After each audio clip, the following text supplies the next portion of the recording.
Uncle Johnson here.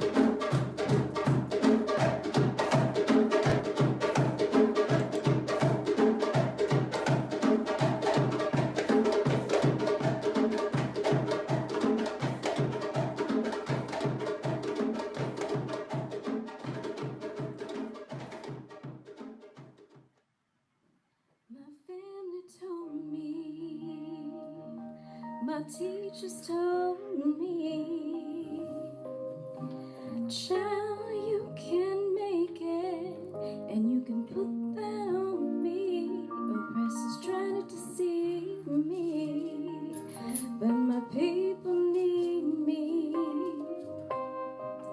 And I know in my heart that can't nobody but me free me. And you may think I'm just a ghetto child, but my African roots are growing strong, free, and wild. And you may try to act like there ain't no place for me, but I know it's my time, it's my destiny.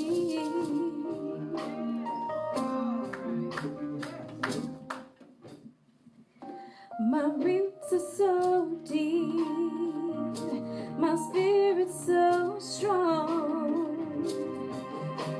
Can't nobody stop me, I'm gonna sing my song.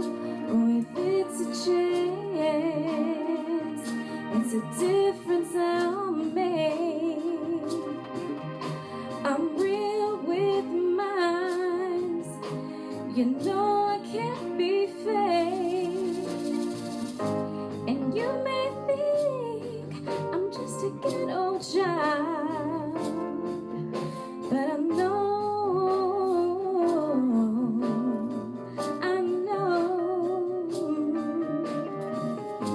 and you may feel like there is no place for me, but I know it's my time, it's my destiny.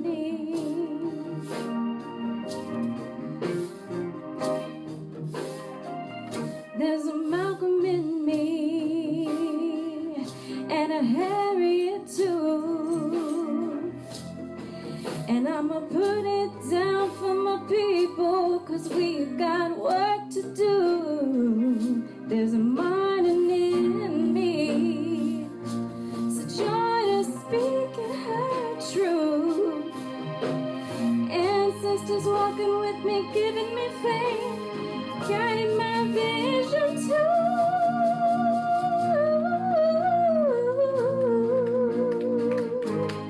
You may think I'm just a ghetto child, but my African roots are growing strong, free, and wild. And you may feel like there's no place for me. It's my time, it's my destiny. Ooh, it's my time, it's my destiny.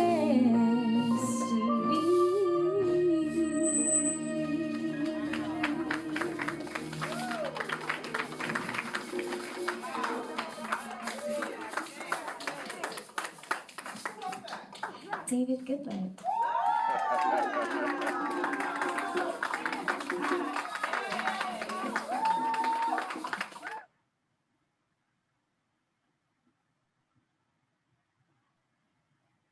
Greetings, Wosay family, Uncle Jobs and Neb. Welcome, welcome, welcome. It's good to see all your beautiful faces. I am your host for today's celebration and service, Baba Malik. I'd like to just say thank you, Baba Jeff, for doing what you do best. Your gift is simply amazing, featuring our very own Mama Latrice and Baba David.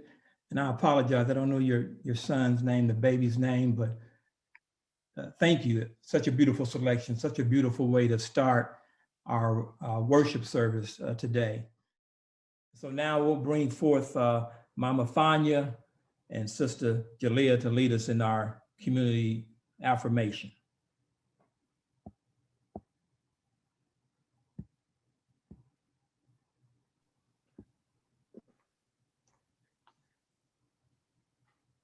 We will know God's truth to be free and self-determined. Creator, help us to remember the humanity, glory, and suffering of our ancestors, and to honor the struggles of our elders. Let us strive to bring new vision and life to our people. Let there be peace and harmony among us. Let us be loving, sharing, and creative. Let us work, study, and listen, so that we may learn, teach, and cultivate self-reliance. Grant us power, O Holy One, as we struggle to resurrect our hearts and our homeland. We will raise our children according to the needs of the nation, with discipline, patience, devotion, and courage. We will strive to be the living models of our new direction of our people. We are an African people. We are children of God. Ashe. Thank you, Mama Fanya and Sister Jalea for leading us in our community affirmation. Mama Fanya always has a calm, reassuring voice, and so her presence when she speaks, we appreciate you. I think it's time for another song from our Sounds of My Eye.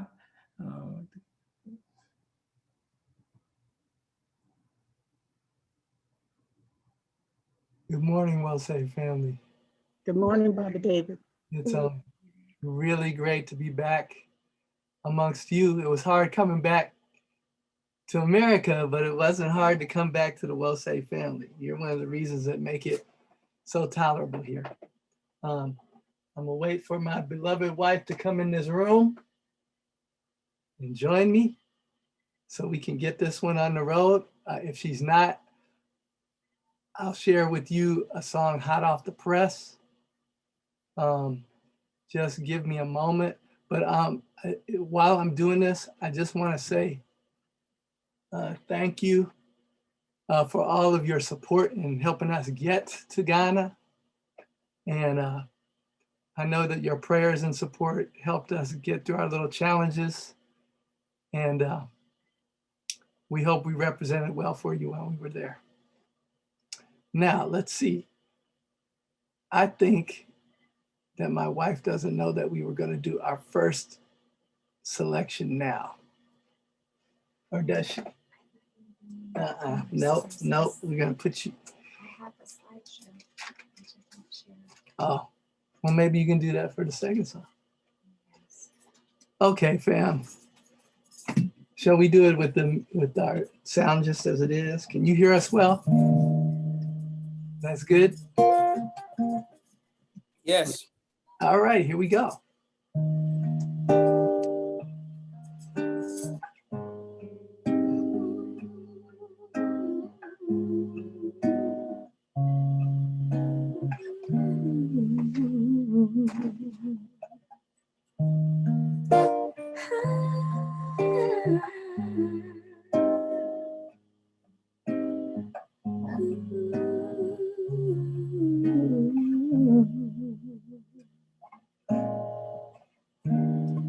Thank you.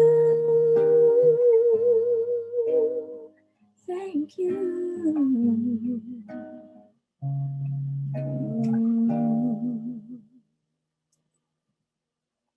If I had 10,000 times, I couldn't say enough just how much we love you. If I could use all the breath in my body to say thank you. your support, a community and family. We thank you, Jose. We thank you, we thank you, we thank you.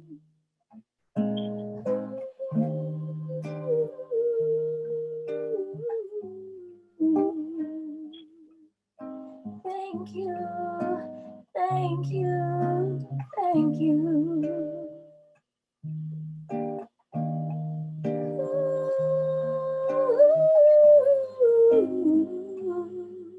We thank you, we thank you. You've been with us every step of the way, shining your light. You show up for us every time. We love you, we love you. Thank you, say the sacred African way. In our joy, in our grief, in our pain, you show up in every way. Ooh, we thank you. We thank you. We thank you. We thank you. Oh, we love you. Thank you for letting your light shine through. The ancestors are working through you, and we thank you.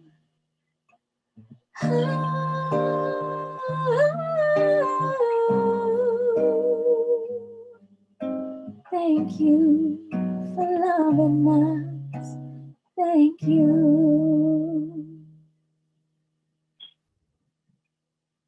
Oh, so beautiful. Let's give them a hand, we'll say. Let's give them a hand. The sounds of my aunt, Baba David, Mama Latrice.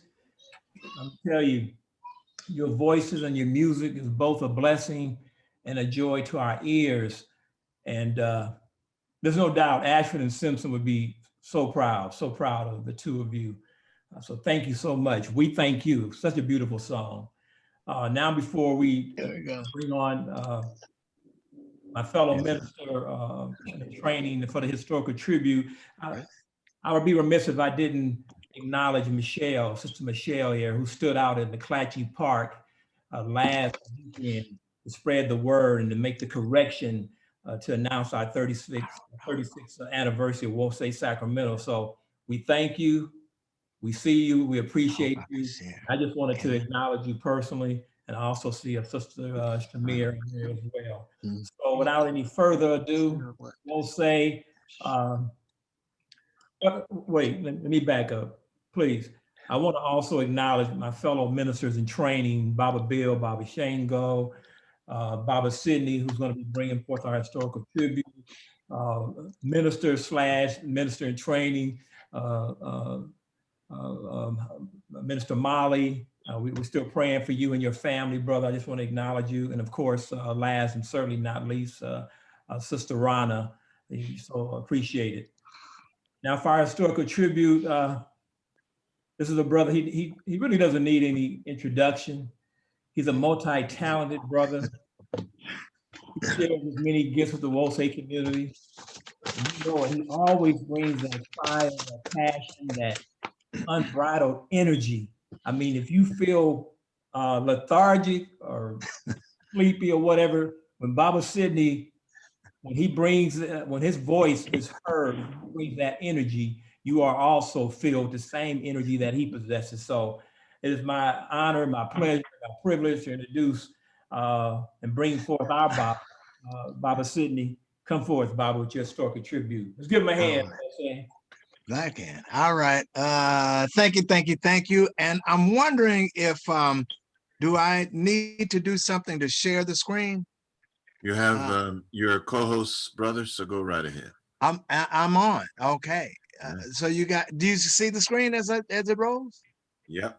Okay. Well, thank you very much. I want to just reiterate what Brother Malik was saying earlier about the importance of studying our history, of knowing our history, of following in the footsteps of those who have come before us. You know, it is just so important. And today's historical tribute, as you could see, I'm not good with the, you know, holding you in suspense and then popping it up. You know, it'd be all day long trying to, you know, get that, but just go with me. So today's historical tribute is on the preeminent scholar, the research African history, historical giant, the magnanimous, and that's to my brother Malik. I heard him get it in there twice. The magnanimous Dr. Chancellor Williams. Dr. Williams was born. They say it was December 22nd, 1898, and but you know, we don't know. They don't know. Who knows for sure, you know, but that's the time that they had put down for him as his date of birth. And he was born in Bennetville, South Carolina. And South Carolina, this is, you know, in the end of the 1800s, going to the 1900s, was it was the South. You know, it was the South. So he was the youngest of 5 children. And I think looking at historically and how families work, and for me, through my eyes, the hand of God, as we, you know, read history, read, know about our family, look into our family. So looking into Dr. Chancellor Williams, his father was an enslaved African. And I want to sit with this for a minute, that his father, who was born an enslaved African, and his mother, they have his mother's name down as Dorothy Ann Williams, but they don't have the name of the father down. You know, they just gathering this information. But I wanted to look a little bit into what it was like for him to be growing up, and the magnificent work that we do, and just the importance of the hand of God, to believe in the Most High, and anything is possible. So when he grew up in an environment in South Carolina, which would be it would be common about what we were going through in the South, that his father was physically enslaved. And I want to think, or we sit on this side, the mindset of what it would be like to be a child of an enslaved African. You know what I'm saying? What was that energy like going around in that household? Because there's some serious trauma going on, or was it passed on or not, or whatever. And so, and I was sharing with the group the other night that I saw a special on PBS, where they were talking to Louis Gates about one of his documentaries on Africans who had been recently gained their emancipation. And he was saying that most Africans, when they got their emancipation, when we got our freedom, when we were allowed to be to walk supposedly free around this country, there were 3 things, and I can only remember 3 things that Africans wanted. But the 2 that I remember was, 1, they wanted an education for their children.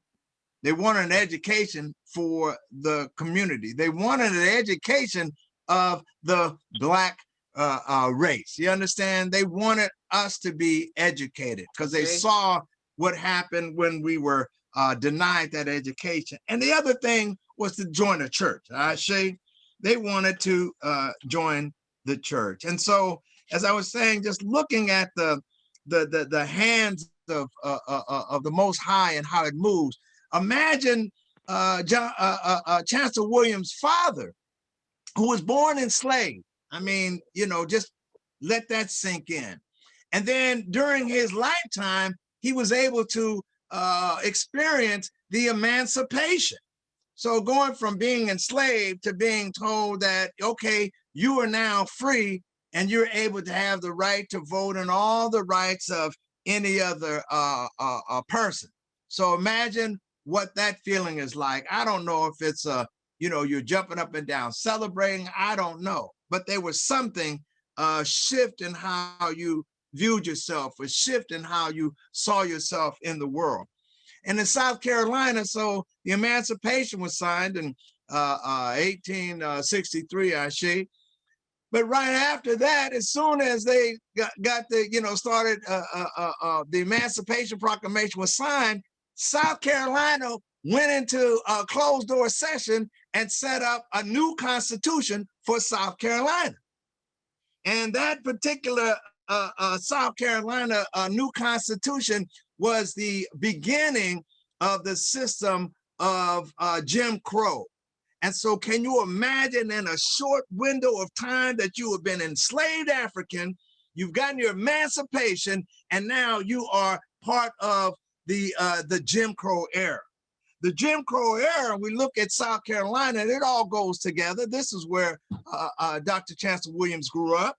In South Carolina, part of their closed door session, they put down on the books that no person of color shall migrate into our state unless within 20 days they should enter into a contract or a bond with free white men, basically, however they word it. That you would have to come into the country, come into the state, find you some white folks that can sign something saying that you are a good black person and you're gonna work. All right, Shay. They also put into law that that no servant, as they called it, should be absent from the premises without permission from a master. This is after the enslavement. This is their constitution. This is what we were going through. They put down also that no person of color can become an artisan, a mechanic, a shopkeeper, unless they obtain a license, and that fee was like $100, which would be, I don't know what the equivalent would be. Somebody do some quick math, but you're talking about tens of thousands of dollars in today's time. So in other words, they were trying to keep the enslavement going. All right, Shay. Also, I have down that for those that were working, and it was so important for the father, for the to education was so important to the father. And I got my slides a little bit out of sequence. It was so important for the father that he wanted his sons to be educated. So he was trying to find some schools for him. And he looked up, and at the school that he wanted him to go to, they had, you know, it was just like, say, it was almost impossible. But the one thing about South Carolina is that it was predominantly Black. And so they started, then, you know, there was a little struggle, and they opened it up to allow people of African descent to vote. So you got 1863, they passed the Constitution 1865. The United States overrode it and said that Black folk had the right to vote. So that first election in South Carolina in 1863, I don't know if you can see it, this is what they South Carolina legislature looked like. It was predominantly Black.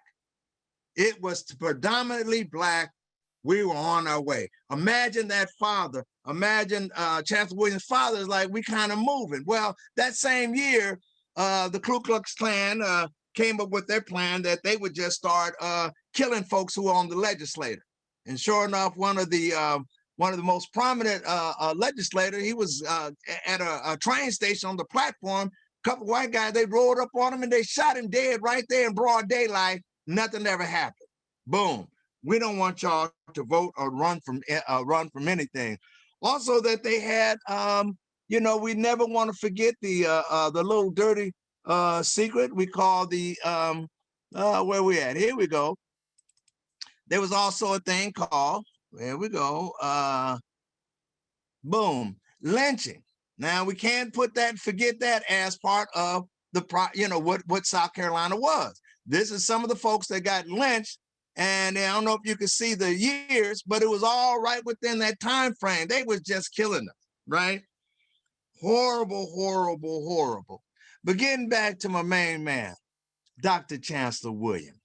Regardless of all this, Dr. Williams said that, you know, he was just that one. He was just that child. Chancellor Williams, you know, regardless, started to go to school because that's what his father wanted him to do. And I'm a little bit stuck. Stop it. His father wanted him to do, and I might have to just skip the slides because I'm having a struggle with showing the slides. So hopefully you guys can bear with me without the visual presentation as we roll through here. So Chancellor Williams' dad wanted him to go to school.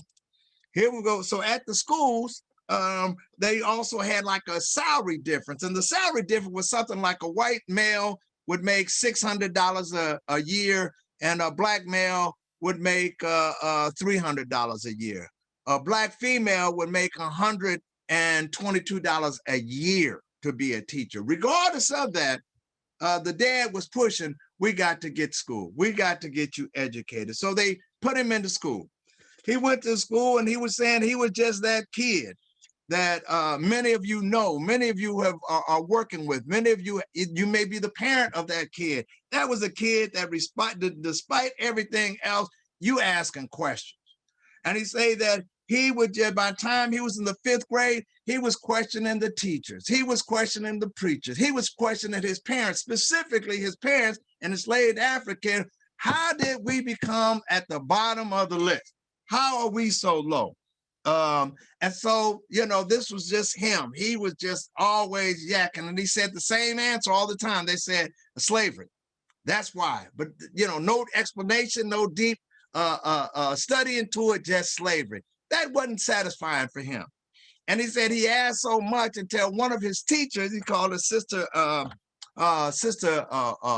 Crossland, helped him sign up to be a paper salesman or magazine journalist salesman for the Crisis newspaper or journal and the Norfolk Journal. These were owned by Black folk. You know, the preeminent writer for the Crisis was W.E.B. Du Bois. And within the Crisis, he said, they had on the back pages a list of books that need to be read. And he said, once he started reading these books, can you imagine, even the 5th grade, 6th grade, he starts reading anything he can get his hands on African history, on African people. He was saying it was like they turned the floodlights of heaven on. I was like, man, just that whole thought. He said he read any and everything he can get his hands on. Once he got to, you know, once he became that age, he was selling a paper and reading, selling a paper and reading. His father, coming out of enslavement, knew that we got to get out of South Carolina. They lynching people, shooting people in broad daylight. The schools, he said that the schools, white students were in school from 9 months a year. Black students were in school for 5.5 months a year because they had to get out there and start picking cotton. These were the laws. These were the rules. It was really struggle. So his dad got him out of there. They went to DC, Chocolate City, enrolled into a school called Armstrong Training School, something to that effect. And there he began to, it was run by African. They had a white school and a black school, and Armstrong was a black school. There he started meeting people a little bit more learned. The teachers a little bit more learned. The facility was more like a school where you can train, you can learn, you can study. And it really affect, you know, it increased his knowledge. Again, he's reading and reading and reading. And I think back, imagine how many Chancellor Williams are still in the, we're still in the cotton fields picking. How many Chancellor Williams there that were still, you know, standing on the whatever they had us doing. But he was able to get out of there because of the drive of his father.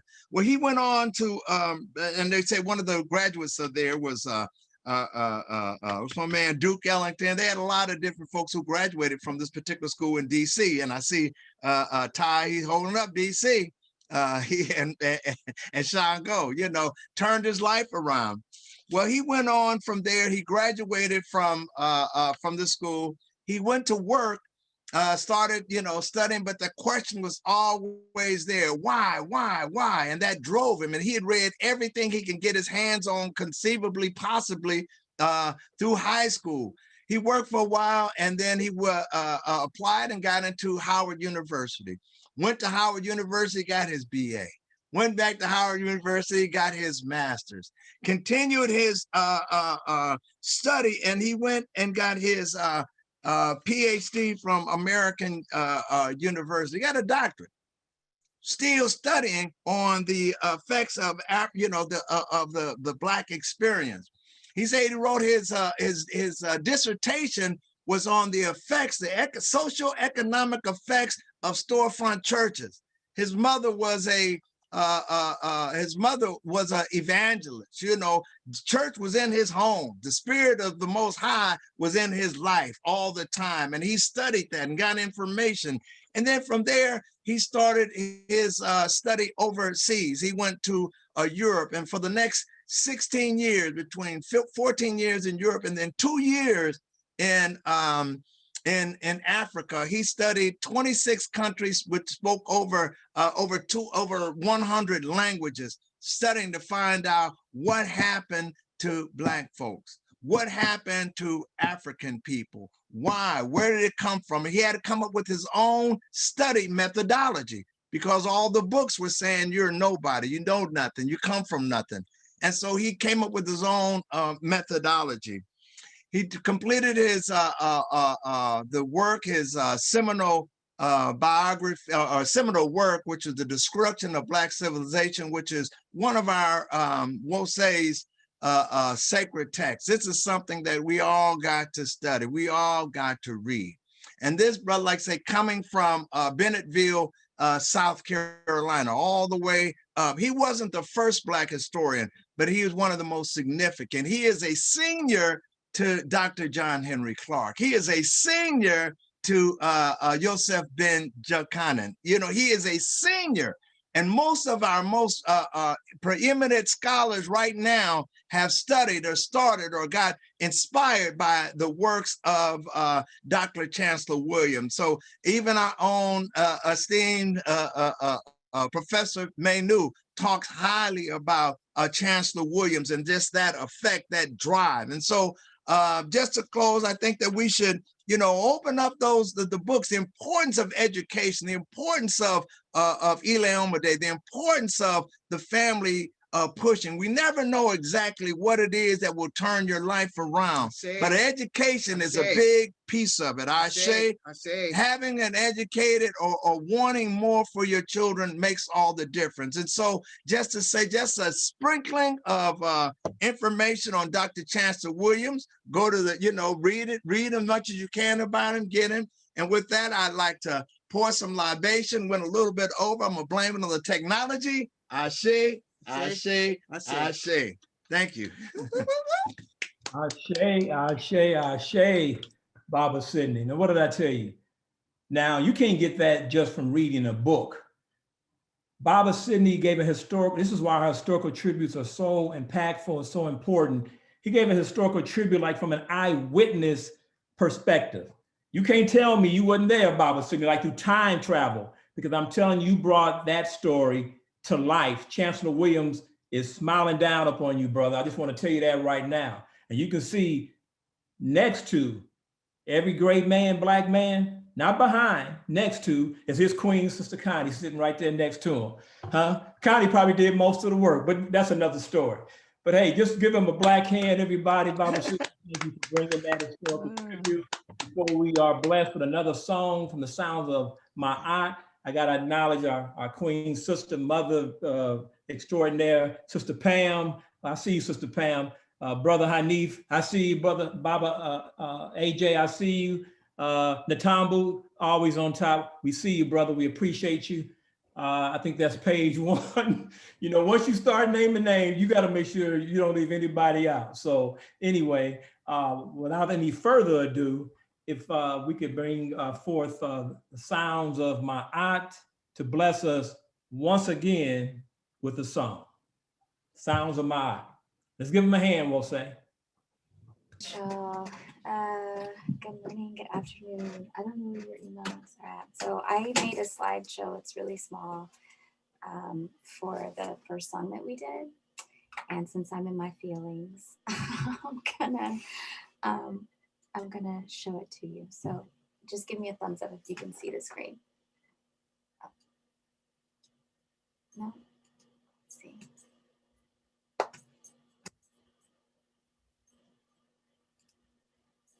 Yeah, Not yet. Okay, it's coming. there it is. All right. Can you see it? There it is. Okay. So just, you know, understanding and recognizing that we are community, but Blackness is not a monolith, and we all get to define what it looks like for us ourselves. We just really, really appreciate being able to be in community with y'all. And a lot of y'all were there at our wedding, and if not at our wedding, praying for our union. And that's how it started. Oh. Sorry, y'all, I'm on David's computer, which is different than how I normally present. So our anniversary also coincided with our trip, but just thinking about the door of no return and just how important and pivotal it was to stand at the door of return with Mama Darnisha and Baba Tai and our family. It was really important for us to have that experience, and I'm so glad that we had it with those folks and family. Another thing that coincided with our trip was the anniversary of my niece Eris's passing. And so part of what we were able to do during our trip was to give away dolls. So this is one of the villages that we were able to do that at. This community is on the water, that, you know, it's a village on stilts basically. And their ancestors came to this land trying to avoid capture and enslavement. This is Annabelle, who was one of the children that received a doll. What was so special for me about this giveaway in particular was, one, Sankara got to give the dolls, but she is the same age as my niece would have been this year had she not transitioned. And my sister actually donated this particular set of dolls, my sister and I. And so our group was able to give out over $150 during our trip. They do have access to dolls there, but for the majority of them, you know, it's white, blonde hair, blue eyes. Some more photos. Mama Darnisha was critical in getting the donation from San Francisco Fire Department. And this is my niece, Erza. This is one of my favorite pictures of her, just sending out some love.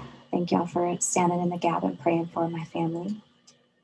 And this is Sankara playing with some children and David at One Africa.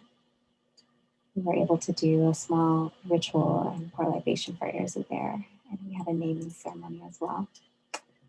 And this is just a thank you to everyone. This was our view when we woke up in the morning after we went down a little bit of for breakfast. And so we just want to thank you for helping us to manifest our return. All right. So I'm going to go ahead and play the song now. I do, I think. I have to just make sure it's still sharing. Okay. So thank you for your patience through the technical difficulties. Together with all my people, we keep it together. Together with all my people, together. If you ask ask me how I choose to live. If you question what I have to give, if you wonder what plans I've made, I'm returning to my natural ways. I feel good in 80-something degrees by the sea and the African breeze. With brown skin all around, and red dirt on the ground. And the rivers are like everywhere, like a curl in everyone's hair. Oh, what a joy just to be seen and felt, as the chains on our minds start to melt. Paid our dues, now we're coming back home. Long time come, let our story be known. Hey, tell you how we live together with all my people. Let me tell you how we we keep it together. Let me tell you how we live together with all my people. Let me tell you how we live together. This one's for all who ain't made it yet. And it's for all those who ain't never left. Where you're at is still in your heart. We need you, so just play your part. Tell the seeds how the ancestors walked. Ancestors show the seeds how to listen and talk. Set them free, take the chains that minds. Take the chain, claim the soil and the mineral mine. All for one, come on, y'all know the time. When Africa starts first in the mind. Ooh, ooh, ooh. Ooh, ooh, ooh. Ooh, ooh, ooh. Ooh, ooh, ooh. Tell you how we are together with all my people. Let me tell you how we are. We keep it together. Let me tell you how we are together with all my people. Let me tell you how we are together. Uh-oh. How'd I get out? Oh, beautiful. Thank you. I mean, to bless us with a song after that beautiful tribute to your niece was just, beyond special. We thank you for sharing, your heart and your love with us. Thank you. Let's give another hand. The sounds of my Mama Connie and Minister in Training, Baba Sidney, to lead us in our litany of sacrifice. Thank you, thank you, thank you. All right. Grand Rising, everyone, today. And we'll start out our litany as usual. Save us, O Holy One, by your name. Vindicate us by your might. Hear my prayer, divine protector. Listen to the words of my mouth. How can we repay the Holy One for the gifts that have been given to us? We will lift up the cup of salvation and call upon the God of our ancestors. We will fulfill our vows to our Creator in the presence of all our people. Gladly we bring our sacrifices to you. We praise your name, O Amun Ra, for it is good. I see.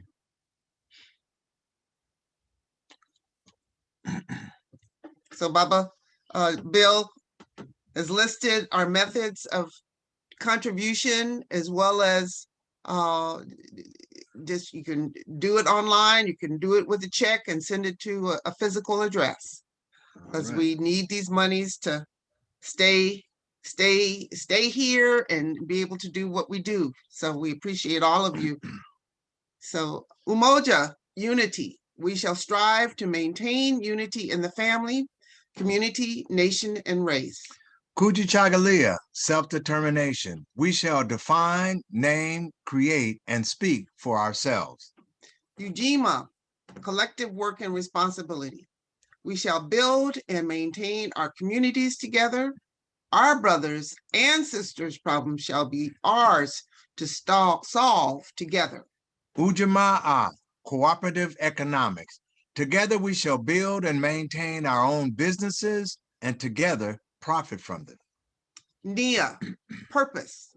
We shall make our collective vocation the building and developing of our community and the restoration of our people to our traditional greatness. Kuumba, creativity. We shall do as much as we can in any way we can to leave our community more beautiful and beneficial than when we inherited. Imani, faith. We will believe with all of our hearts in our God, our people, and in the righteousness and the victory of our struggle. Ashe. Ashe, Ashe. Thank you, Mama Connie and Baba Sydney, for leading us in a litany of sacrifice. Due to the lateness. We just want to say a little prayer over the givings. I'm sorry. Brother, yes, sir. Thank you. No problem. Yes, communities, we come in with full hearts, heavy hearts, but full hearts of love for you. God, Amin Ra, Ola Damari, we appreciate everything that you bring to our lives. We are a whole community that wants to grow and continue to do as much as we can for our children and for communities in need. And we are thankful for everyone who was able to bring and make a donation today, next week, next month, next year. We appreciate all the time and service that everyone comes and shares with us, because it is out of love and we love each other. We stay in connection. The circle has not been broken.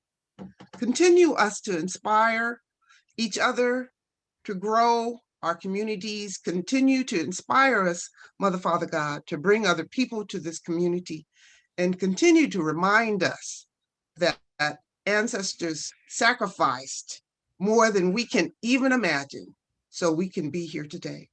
Ashe. Ashe. Amen. Ashe. All right. Thank you, brother. Absolutely, absolutely. Thank you for that ending prayer of litany of sacrifice. Now we'll say, community, it's time to hear the message from our messenger, Minister Amadi. Minister Amadi, his message is always. The address is up there again. Could you flash the address up one more time? Are you requesting the address for the to make the donations to Wosay Sacramento, Wosay Oakland? That's correct. Okay.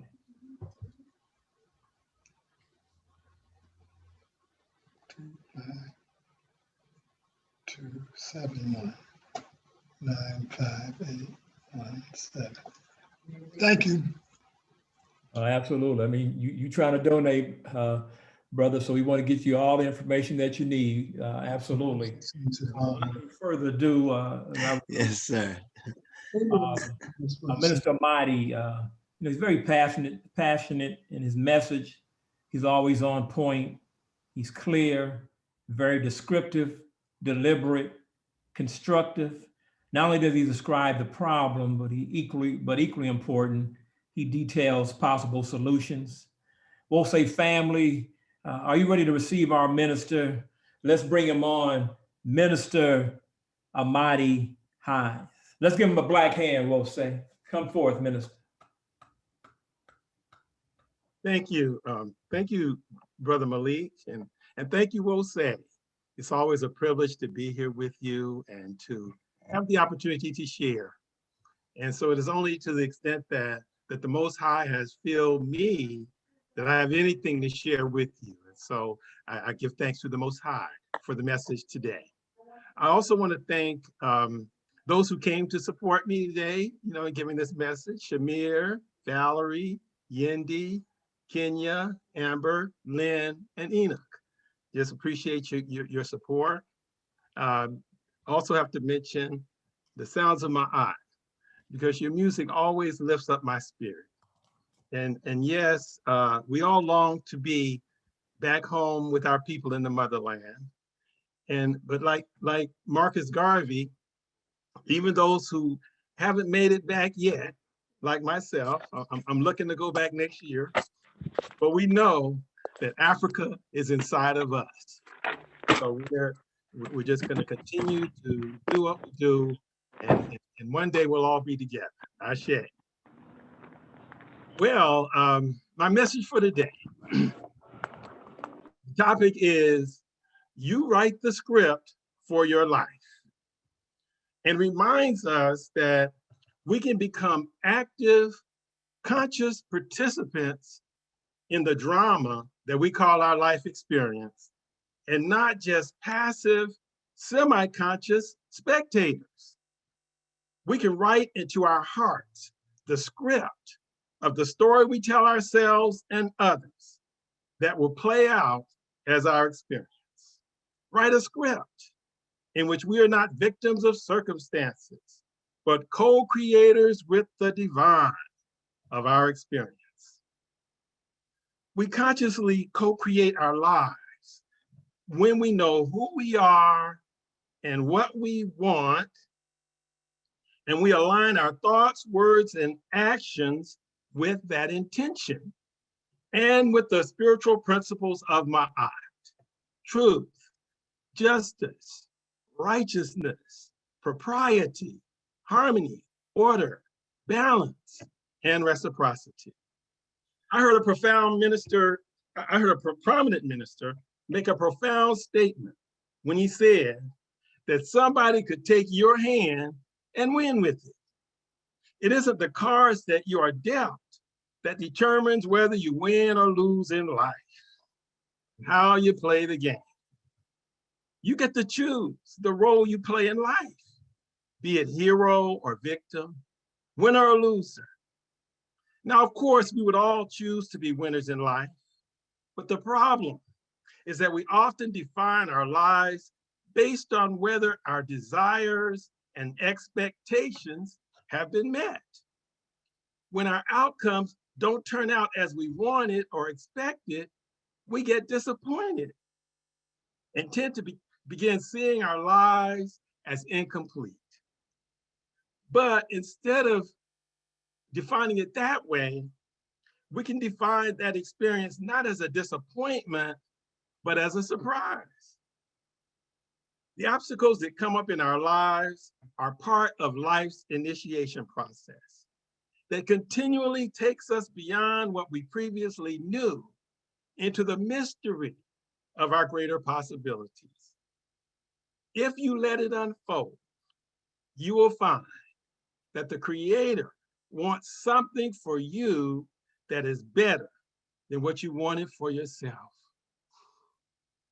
You know, many of us know that from experience.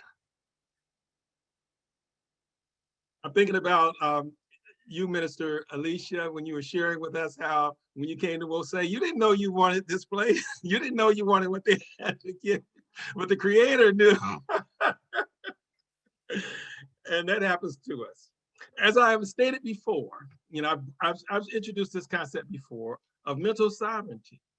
It comes when you learn to name yourself, define yourself, tell your own story, and manage your emotions. I call that mental sovereignty. I encourage you not to define yourself as a hero winner or victim loser based on whether or not you attain a certain goal, but rather define yourself based on whether or not you continually strive, even in the midst of the storm, to find your way back to your center of peace, power, and poise, and allow the Creator's perfect idea to unfold in your life. That is a hero's journey. I want to point you to the teachers of Ra'un Nefer Amen, who wrote Merunera. He says that our natural state of being as spiritual beings is to be at peace. And he calls that state the state of Amen, the state of peace. We can live our lives moving between the poles of peace and enjoyment. Enjoyment when our desires and expectations are being met. Oh, we love it. We love it. When it's all flowing, it's all coming like we want it, it's all good. But we also can have peace when the things we want are not being met. So we move between peace and enjoyment. Peace, back to enjoyment, back to peace. So that we're always operating above the fray. I'm always operating from our center. And so I want to encourage you to write a script for your life in which you connect to your center of peace and navigate through the obstacles that you face into the mystery of your greater possibilities. I call that ultimate victory. We are divine beings having a human experience. This idea is reflected in the pyramid text, which are ancient religious writings carved on the walls of the pyramids. And so this particular writing says, "O Ra, I am you, and you are I. I am the well-beloved son of Ra. I will rise and ascend up to the sky." This is a declaration that we are one with the Creator, and therefore we have the ability to co-create our experience in partnership with the divine. Whenever we are experiencing difficulties, we can still make a difference in changing the course of what we're involved in. We need to remind ourselves that we will rise above the difficulties and ascend up to the sky. Remind ourselves that Ma'at will prevail in every situation, even the one that you are currently dealing with. For me, I like to kind of tune into the energy of the times. I like to just stay, tuned in and, in my meditation. And so this feels like a time of transformation for society, and especially for African people throughout the world. That's what it feels like. I get a sense that transformation is in the air. Things are being shaken up so that they can be reordered. It is important that we know who we are as Africans and as divine beings, and that we know what we want. If you don't know who you are, you will be whatever someone tells you you are. If you don't know where you want to go, you won't even know when you have arrived. As things are shaking up around us, we must stay grounded in our self-knowingness and clear in our objectives. Our collective effort must be to pursue ownership and control. That's what we as a collective must always be looking to own and control. And so we must continuously choose ourselves and the ways of our ancestors. And we must always be striving to advance the interests of African people as a mission, to advance the interests unapologetically of our people. Let us remind ourselves that we are sons and daughters of Ra, sons and daughters of the Most High, sons and daughters of light. We all want to live a life of joy, health, prosperity, and success. But the only thing preventing this kind of life for many of us are the stories that we tell ourselves about the obstacles in life that are preventing us from living in full expression of our potential. They become obstacles because they divert our attention from the truth of who we are. Many of us live in the shadows of limitation, although the only thing that sits between us and the light is our own stubbornness. Many of us choose to continually look at the shadow on the wall instead of toward our inner light, because that is what has become familiar to us. And we have been somewhat intrigued by our own story of limitation. You know, we tell it so much, we ruminate it on so much that, you know, we have some kind of like a emotional attachment to it. For example, I know a woman who uses the fact that her mom died when she was a young teenager as an excuse for all her troubles. She says that if her mom hadn't died, she wouldn't have had the problems she had. She says everyone else had a mother, so they don't understand. However, she has two brothers who didn't use that as an excuse. Instead, they utilized the support that they got from their aunts, uncles, and cousins who rallied to their support after their mother passed. The brothers don't seem to have the constant drama in their lives that their sister has, even though all of them had got the same family support. Now this woman's adult son, whose father left his mother when he was a young child, continually tells himself and others that his life is messed up because he grew up without a father. He uses that as an excuse for his apparent failures. He seems to have picked up an intergenerational habit pattern of limitation. So when we constantly tell ourselves these kinds of stories, the patterns of our negative life experience will continue to repeat themselves because we fail to see that we are the only constant factor, and we refuse to change our perspective or our story. Our experience begins to look like this. We change jobs, but never feel appreciated or fulfilled. We change relationships, but the same basic drama is played out time after time. The actors change, but the script remains the same. We may even change religions, but we still struggle to find a personal and authentic experience with the Creator.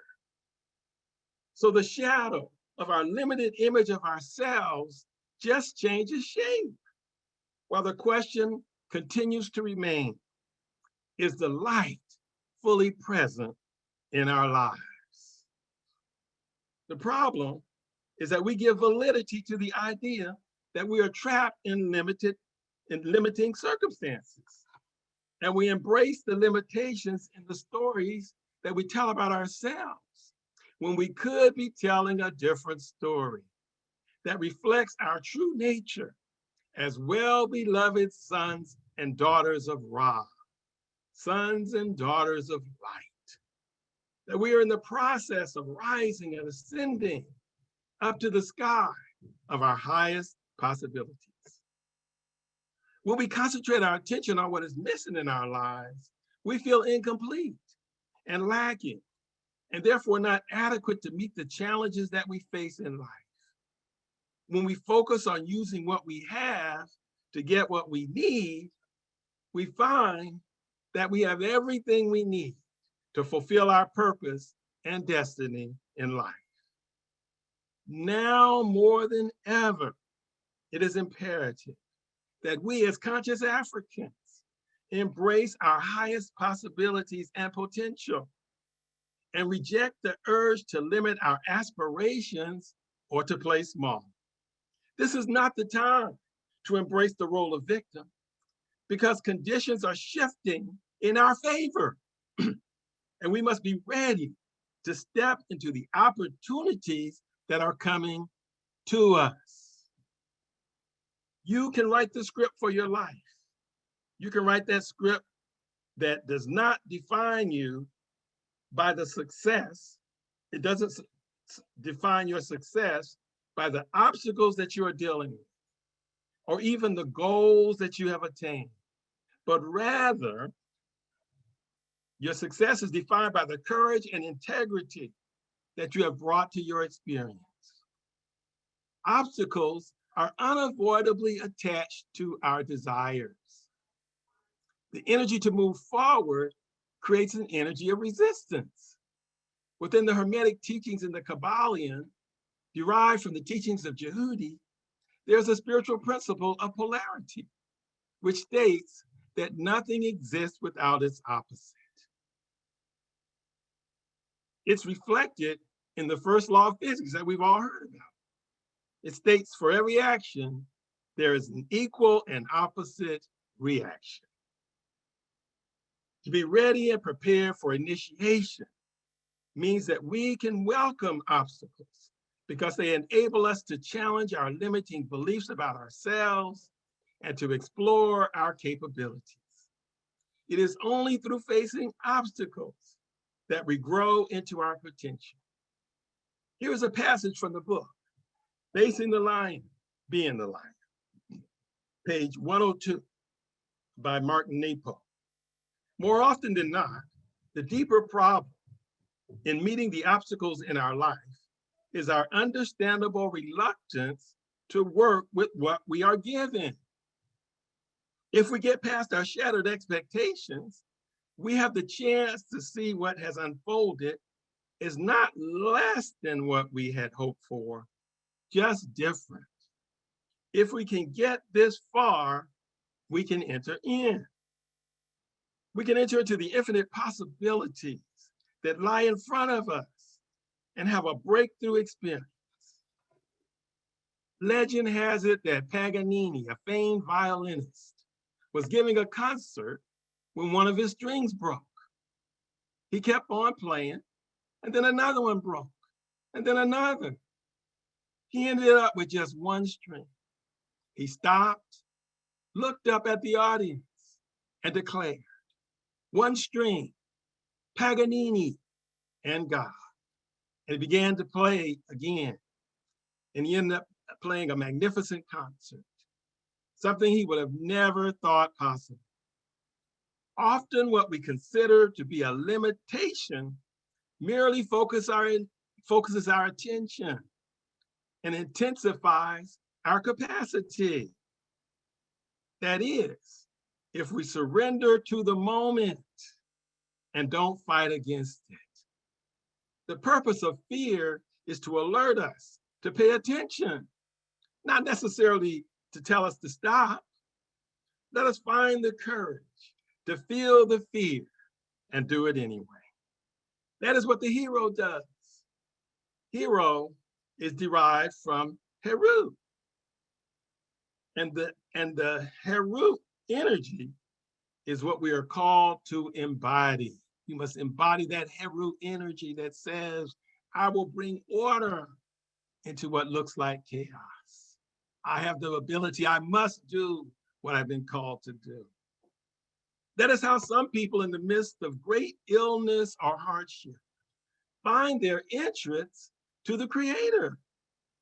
That is how our enslaved ancestors, such as Harriet Tubman, dealt with the limitations of their condition by finding a connection to the divine source. And with it, they found the revelation of a new way forward. They did not focus on what was taken, but rather on what was left. This is the real story to be told of our enslaved ancestors, the story of their effort and their excellence. That is our legacy. I would encourage you not to pray for a life without problems, but to pray for the strength to move through those problems. It is in facing our challenges that we feel most alive. Really, you think about it, that's when we feel most alive, when we confront it and we move through it in the midst of the battle. You know, we just feel vital. We're actually energized because we're pushed beyond our perception of ourselves. It is in overcoming those challenges that we can sing songs like this. My soul looks back and wonders how I got over. I know I've sung that a couple of times myself. I am told that psychologically, as you set a goal, resistance to that goal also emerges within your psyche. This again is that principle of polarity. Nothing exists without its opposite. As people of African descent, we must deal with this natural resistance. But in addition to that, we have to deal with generations of societal conditioning that tells us that we're inadequate to get the job done. And as a result, many of us feel paralyzed and unable to act in the face of what feels like insurmountable obstacles. To navigate our way through these conditions and to produce the results we are seeking, I offer something that I feel is beneficial for us in this process. For us to begin to look at life as a dance and not a conflict. As challenges come your way, see yourself engaged in a dance with life. Stay present to what is happening, but create a song in your heart or an affirmation that you continue to declare, and your emotions will become uplifted. Try it. Look to find a rhythm and a groove in whatever you are doing. Be patient and go with the flow. Dance with the ideas that are coming up in your head. Do not struggle for answers, but let the answers emerge. Do what I call affirmations and inquiry, such as declare, I am finding an answer for this situation. You say that to yourself. You continue to declare that. I'm rising, I'm ascending to the sky. Or ask the questions. I wonder what good will come out of this. Or you might ask the question, what is my next step? Do not define it as a conflict or a problem. See it as a dance. And also, we have the ability to frame our story from a broad, eternal perspective. That's my last, point in my message. Define and frame your story from a broad, eternal perspective. In writing the script for your life, start with the last act by asking the question, what do I want my legacy to be? What do I want to be remembered for after I make my transition from this human experience? If we do that, we will start doing what our ancient Kemetic ancestors did when they built the pyramids. They built for eternity. In the Hosea, the book of declarations of virtues, I didn't get the page number, but Bill probably knows it. We read about Aunt Tiffy, great ruler of the district of Edfu. He reflected on the script that he had wrote for his life when he said, I am the vanguard and the rear guard of the people, one who finds a solution where it is lacking, a leader of the land through active assertion. I choose and use words well and am collected in thought, for I am a champion without peer who spoke out when the people were silent, on the day of fear when Upper Egypt was silent. Those on whom I placed my hand never met misfortune, for my heart was committed and my counsel excellent. Envision yourself having that type of a testimony when you are at the end of your human experience.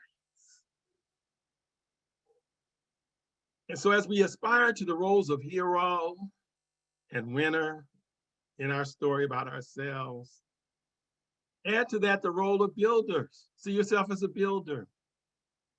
Like our ancestors, let's see our efforts as building for eternity, as we build institutions that are founded on the principles of Ma'at. We can live our lives as true visionaries, knowing that we are engaged in efforts that will outlive us. We can live our lives with the understanding that every little thing we do that is grounded in truth and integrity will have a lasting impact on the world and will reverberate throughout the centuries. Nothing gets overlooked. Every little thing is important. So in closing, we all have within us the capacity to write into our hearts an empowering narrative that honors and reconciles our past and prepares us for a glorious future. That future involves being ready for initiation into the Creator's perfect idea for our lives. You know what?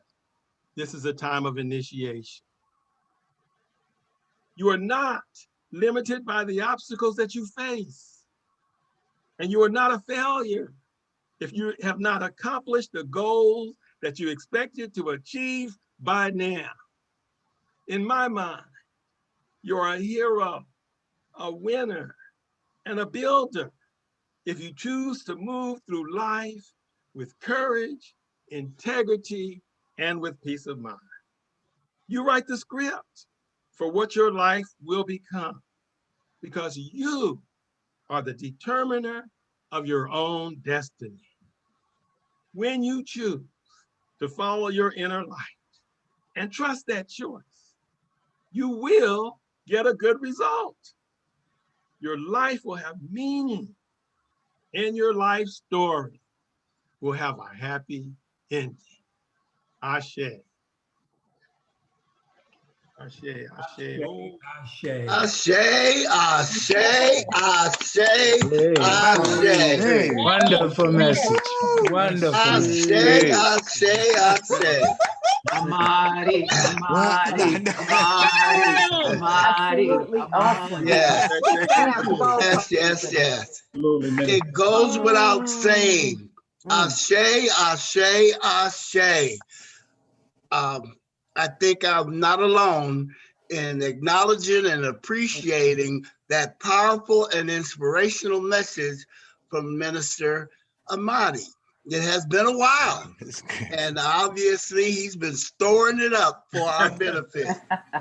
I think that if you have heard his message, if you've been touched by what Minister Amadi has shared with us, it should motivate and create, maybe for those who have listened, a desire, a need to get more, a desire to be connected to this African spiritual way.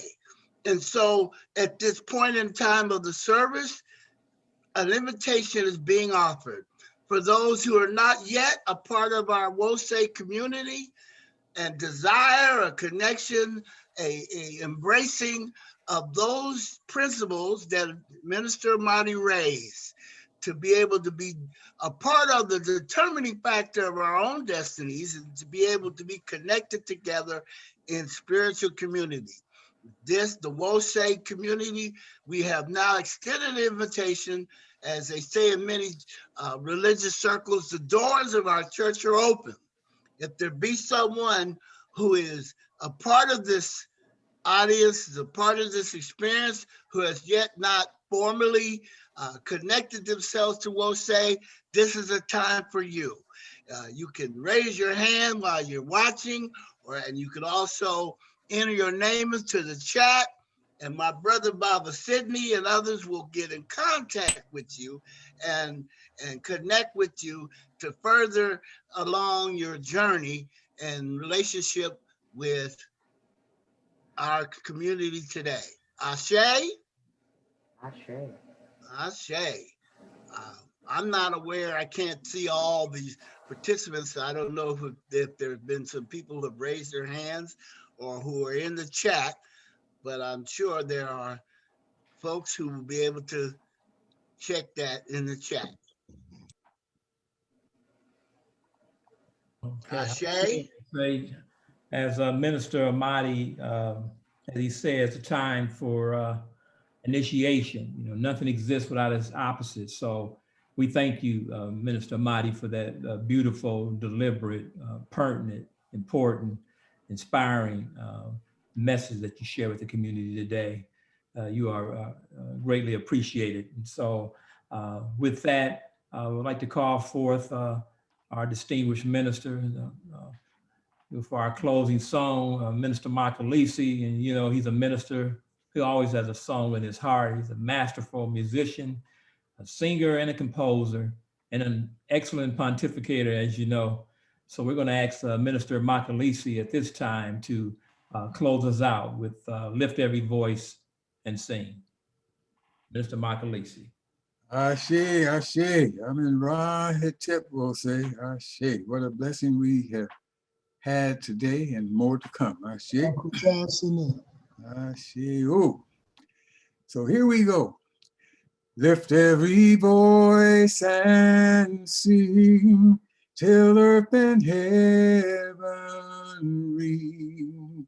Ring with the harmonies of liberty. Let our rejoicing rise high as the listening skies. Let it resound loud as the roaring sea. Sing a song full of the faith that the dark past has taught us. Sing a song full of the hope that the present has brought us. Facing the rising sun of our new day begun. Let us march on till victory is won. March on with Amin Ra. March on in the spirit of Ma'at. March on with Septepi power every day, every hour. Let's do all we can for truth and justice throughout this land. The sacred African way, Akuja Seneb Ashe. March on with Amin Ra, march on. Let's march on with Amin Ra.